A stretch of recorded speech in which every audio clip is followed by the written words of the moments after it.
ओम नमः शिवाय, जय महाकाल। आप सबको पता है कि कल है 2023 की आखिरी चतुर्थी का दिन। और अगर 2024 में आपको बहुत ज़्यादा अमीर होना है, बहुत पैसे पाने हैं, तो ये वीडियो आपके लिए है। पूज्य गुरु जी की कथा से सुन के बहुत अच्छे से बताऊंगा। बस एक चीज़ का ध्यान रखना है, हमें बनाना होगा शुभ और लाभ, लेकिन घर में कहाँ पे बनाना है इसी की बात इस वीडियो में करेंगे। 2024 आपका बहुत अच्छा जाएगा और आपके घर में माँ लक्ष्मी का वास हमेशा बना रहेगा, है ना। देखो चलो समझते हैं इस उपाय को। स्क्रीन पर आपको दिख रहे होंगे भगवान गणेश दिख रहे हैं, तो कल उन्हीं का दिन है। हम सबको पता है कि जब भी भगवान गणेश हमारे घर में विराजमान होते हैं या फिर इनकी उपस्थिति हमारे घर में होती है, तो इनके साथ में दो लोग और होते हैं। वो दो लोग कौन है? एक का नाम होता है रिद्धि और एक का नाम होता है सिद्धि, है ना। इनको माना जाता है कि इन जो भी रिद्धि सिद्धि जिनके घरों में होती हैं, उनके घर में माँ लक्ष्मी का वास जरूर होता है। लेकिन ऐसा होता है कि जब भगवान गणेश हमारे घर से जाते हैं या फिर रूठ करके जाते हैं, तो इनके साथ ही रिद्धि सिद्धि भी चली जाती हैं। हमें क्या करना है? अगर अनजाने से हमसे कोई गलतियां हो भी गई हैं, तो हमें रिद्धि सिद्धि को अपने घर में रोक के रखना है। तरीका क्या है उसका समझेंगे। स्क्रीन पर आपको रोली दिख रही होगी, तो आप चाहें तो रोली ले सकते हैं। आपके घर में कुमकुम हो, आपके घर में सिंदूर हो, वो भी ले सकते हो, है ना, लेना। अगर वो नहीं है तो अगर आपके घर में हल्दी है तो वो भी आप ले सकते हो। आपके घर में जहाँ पे भी भगवान गणेश की फोटो, मूर्ति, प्रतिमा कुछ भी रखी गई हो, तो उनके पीछे वाली दीवार पे आपको एक बिंदी लगा देनी होगी रिद्धि के नाम की, और दूसरी बिंदी दूसरे साइड में आपको लगानी होगी सिद्धि के नाम की। ये बिंदियाँ आप चाहें तो सिंदूर से लगा लो, कुमकुम से लगा लो, हल्दी से लगा लो, रोली से लगा लो। मतलब हमारे कहने का ये है कि आपको इस तरीके से दो बिंदियाँ लगानी है, एक रिद्धि के नाम की, एक सिद्धि के नाम की। अब अगर आप दीवार पे शुभ और लाभ भी लिख सकते हो रिद्धि सिद्धि के नाम की, तब तो बहुत अच्छी बात होगी, है ना। लिख देना। कभी आपके घर में धन को लेके कोई प्रॉब्लम नहीं होगी।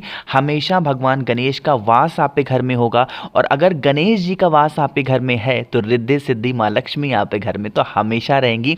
आपको किसी के सामने हाथ फैलाने की जरूरत नहीं है, किसी से कर्ज लेने की जरूरत नहीं है। धन संपदा आपके घर में हमेशा बढ़ती रहेगी। ठीक है, समझे आप मेरी बात को। चलो अब यहाँ पे हम बात कर लेते हैं इस वीडियो के अपने दूसरे उपाय की, कि अगर आपको 2024 में अपने घर में बहुत सारी खुशियाँ चाहिए तो उसके लिए आप क्या करोगे। स्पेशल सा उपाय है, शनिवार का भी दिन है, चतुर्थी भी है, खत्म हो रहा है 2023, तो करिएगा इस उपाय को।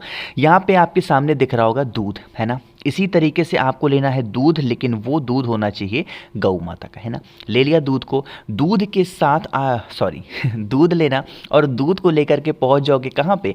पीपल पेड़ के नीचे जाना, है ना।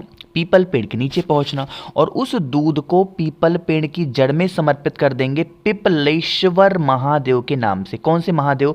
पिपलेश्वर महादेव के नाम से समर्पित करना। साथ ही साथ यह कामना करना कि हमारे घर में धन संपदा बनी रहे, कभी भी हमारे घर में कोई बीमार ना पड़े, हमारा पूरा परिवार खुश रहे। ठीक है, कल आखिरी शनिवार है, करना जरूर उपाय को। ठीक है, कर लिया। इतना काम करने के बाद में फिर आपको लेनी होगी दूर्वा, है ना। अब दूर्वा कितनी लोगे? 5 दूर्वा लेनी है, लेकिन यहाँ पे तरीका है, ऐसे वैसे दूर्वा मत ले लेना। हमें लेनी है 3 गांठ वाली 5 दूर्वा। गांठ पहचानोगे कैसे? जैसे मान लेते हैं ये है दूर्वा की डंडी। क्या है?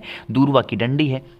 अब इस दूर्वा की डंडी में जहाँ पे भी आपको 3 गांठ नजर आ जाए, वह 3 गांठ वाली दूर्वा को तोड़ लेना, और इन्हीं गांठ से होती हुई आपको पत्तियां भी दिखेंगी, तो वही दूर्वा लेंगे। 3 गांठ वाली 5 दूर्वा, है ना। अगर मान लेते हैं गांठ ज़्यादा है तो तोड़ देना, हमें बनाना तो 3 ही गांठ की है। समझ में आई ना मेरी बात? तो 5 दूर्वा लेंगे, इसको लेके पहुंच जाएंगे भगवान गणेश के मंदिर में, भगवान शिव के मंदिर में। घर पे नहीं कर सकते इस उपाय को, तो महादेव के शिवलिंग के पास पहुंचोगे, तो शिवलिंग के पास में ही, शिवलिंग के ऊपर ही राइट साइड में भगवान गणेश का स्थान होता है। तो जो 3 गांठ वाली 5 दूर्वा है, अपने जीवन के जो कष्ट होंगे, अपनी जीवन की जो प्रॉब्लम होगी, वो भगवान गणेश के स्थान पे समर्पित कर देना। कभी भी आपके लाइफ में कोई प्रॉब्लम नहीं आएगी और हमेशा आपका पूरा परिवार खुश रहेगा। 2024 आपका बहुत अच्छा जाने वाला है, बिल्कुल नया सा उपाय है, तो आप सभी लोगों को इस उपाय को ज़रूर से ज़रूर करना चाहिए। ठीक है, 2 उपाय आपको समझ में आ गए हैं। आगे बढ़ते हैं इस वीडियो में हम लोग अपने तीसरे उपाय की तरफ, और ये तीसरा उपाय आपको मैं अब तब बताऊंगा ना जब आप वीडियो को लाइक कर दोगे, और जितने भी भाई बहन मेरी इस आवाज़ को पहली बार सुन रहे हैं तो चैनल को सब्सक्राइब करिएगा, है ना। देखो समझते हैं। यहाँ पे आपके सामने दिख रहा होगा सफ़ेद फूल। सबसे पहले ये समझ लो कि भैया अगर ये उपाय हम करते हैं तो 2024 में हमें फ़ायदा क्या होने वाला है। इसका बस मात्र एक फ़ायदा है कि अगर मान लेते हैं 2023 में आपने पशुपति व्रत किया, प्रदोष व्रत किया, फिर भी आपकी विश इच्छा पूरी नहीं हो पा रही है, तो इस उपाय को आप करेंगे, है ना। उसके लिए हमें कुछ चीज़ों की ज़रूरत होगी, जैसे भगवान गणेश को या फिर महादेव को कौन सी चीज़ सबसे प्रिय है, कौन सा फूल, और वो फूल होता है सफ़ेद फूल, है ना। तो आपके घर के आसपास में कोई भी सफ़ेद फूल हो तो वो लेना। कितनी लोगे? 5 सफ़ेद फूल लेना, ठीक है। 5 सफ़ेद फूल के इस बाद में हमें लेनी होगी 5 दूर्वा। जो हरी वाली दूर्वा होती है वही हमें 5 दूर्वा लेनी है। और उसके बाद आपको एक तांबे के लोटे में जल लेना है। जल हमेशा बताता हूँ आपको अपने घर से लेना।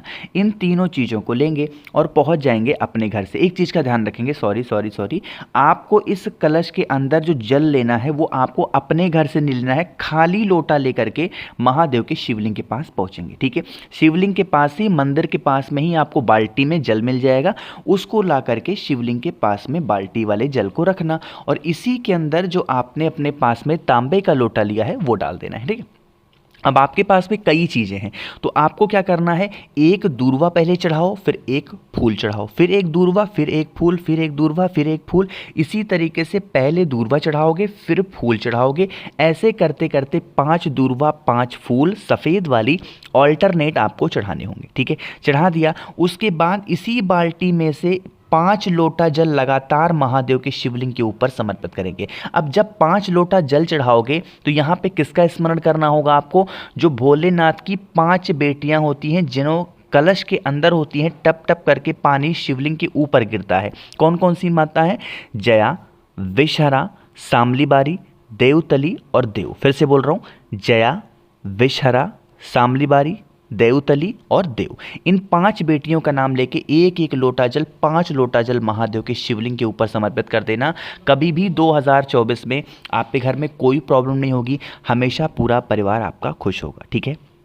3 समझ में आ गया आपको ना। एक लास्ट उपाय की बात कर लेते हैं, जो कि चौथा उपाय है। पूरे 2024 में कभी भी आप कर सकते हो, या फिर चाहें तो कल परसों में भी कर सकते हो, कोई इशू नहीं है, कोई दिक्कत नहीं, ठीक है। समझने की कोशिश करेंगे। सबसे पहले ये समझो कि भैया अगर इस उपाय को हम करते हैं तो हमें फ़ायदा क्या होगा, बेनिफिट क्या होगा। आज के टाइम पे ऐसा देखा गया है, या फिर आप कह सकते हो ऐसा माना गया है, कि हमारे पूरी फैमिली में क्या होती हैं, लड़ाइयाँ बहुत होती हैं। हर इंसान एक दूसरे से जलता है, हर इंसान एक दूसरे से बात करना नहीं चाहता, बहुत क्लेश हो रहा है घर में, बहुत लड़ाई झगड़े हो रहे हैं। तो आपको क्या करना है, लेने होंगे एक पीपल के पत्ते को। इससे ज़्यादा मत लेना, मात्र एक पीपल का पत्ता लेना। इस उपाय को रविवार के दिन नहीं करेंगे, बाकी किसी भी दिन कर सकते हो, ठीक है।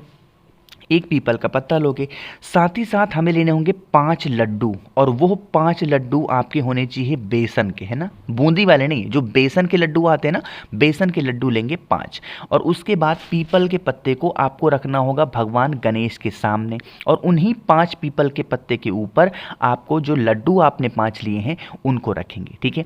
भगवान गणेश से विनती करेंगे, प्रार्थना करेंगे, हमारा परिवार बहुत उदास है, हमारा परिवार बहुत परेशान है, आप इनकी समस्याओं को सही करें, हमारे फैमिली में, परिवार में हमेशा खुशियां बनी रहें। अपने अकॉर्डिंग आप प्रार्थना करना। प्रार्थना करने के बाद में आपको क्या करना है, ये जो पीपल के पत्ते के ऊपर 5 लड्डू आपने रखे हैं, इनको उठा लेना। और आपके घर में अगर मान लेते हैं किसी भी रीज़न से कोई इंसान गुस्सा करता है, आपसी प्रेम घर में नहीं है, उन 5 लड्डुओं का प्रसाद पूरा परिवार खा लेना। और जो एक पीपल का पत्ता है उसे पीपल पेड़ की जड़ में छोड़ के चले आना। पूरा परिवार आपका 2024 में बहुत अच्छे से रहेगा।